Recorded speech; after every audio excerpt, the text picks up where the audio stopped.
This is your receiving era. It's not about chasing or striving, it's about allowing, trusting, and knowing that you're ready for everything that's meant to be yours. So grab your journal, your pen, your tea, and let's drop in together. Question number 1: how can you show gratitude for the blessings that are already flowing to you? Pause the video or audio here to write your answer.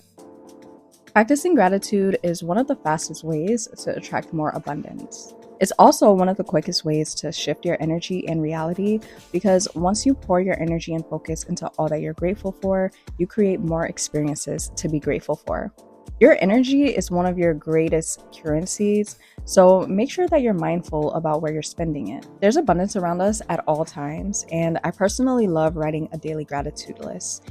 This always helps me to show gratitude for the blessings that I receive, whether it's something big or small. And when you focus on the positives, the blessings, and things that you're grateful for, that energy surrounds you in all that you do, which is honestly also such a magnetic energy to be in.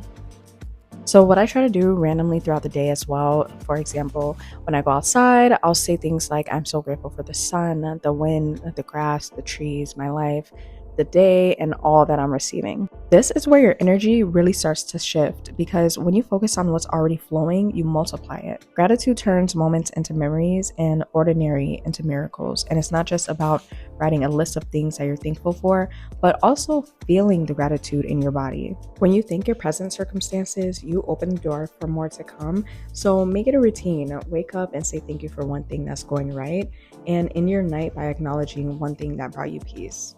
Question number 2: what does being open to receive look like in your daily life?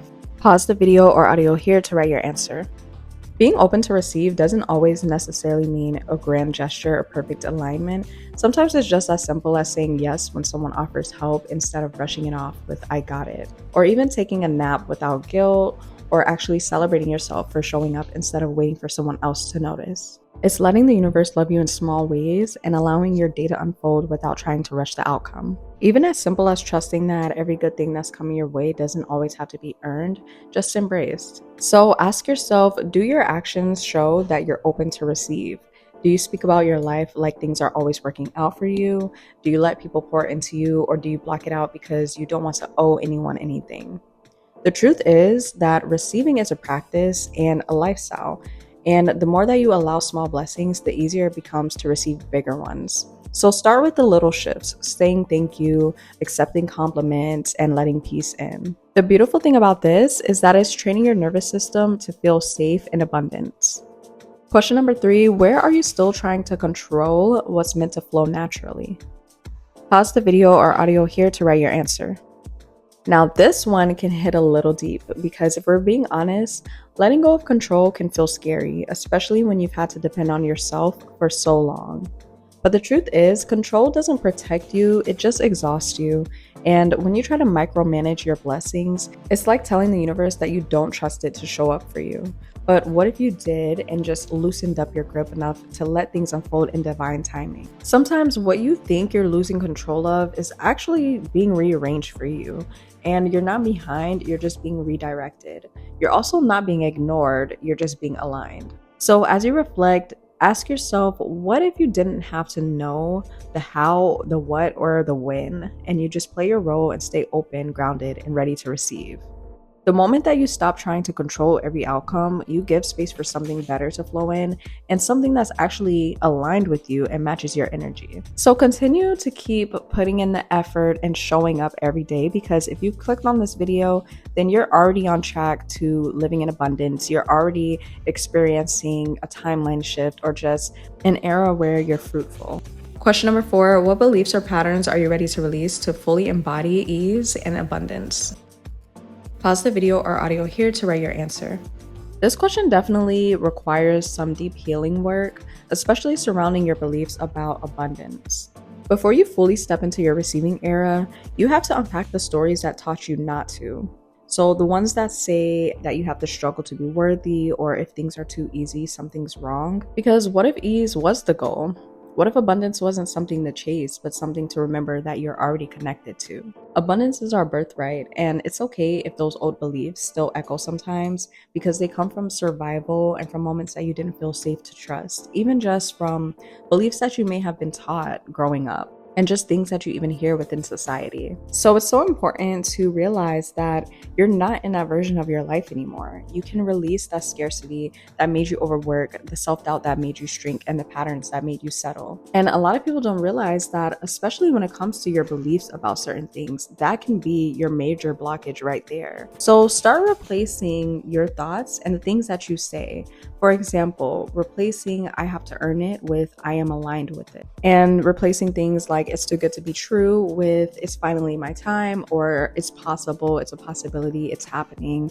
The way that you speak about your life and just things that you want in general makes such a huge difference in the things that you actually experience in your reality. And you can notice the difference within a couple days of just shifting your perspective and the things that you say. If you notice that you think negatively about a lot of circumstances within your life, or you have a habit of speaking down upon yourself or speaking down upon things that you're doing, try for just a week straight to think positively about your circumstances, about the things that you're trying to cultivate, about yourself, listening to affirmations, just speaking positivity over your life and over yourself. And I promise you, you will see a huge shift in the things that you experience. Every time that you challenge an old belief, you make room for a new one, and that is where your ease lives.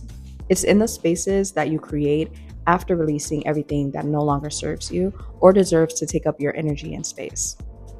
And last but not least, what does it look like and feel like for you to be in your receiving era?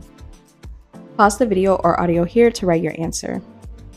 You want to know what's really powerful is when you can finally see the version of yourself that's already living the life that you've been manifesting.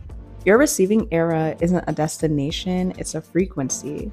So when your peace is your priority and your energy feels safe in its softness, this version of you doesn't chase, they attract, and they don't beg, they allow. Your days feel lighter because you're not forcing alignment, you're just flowing with it.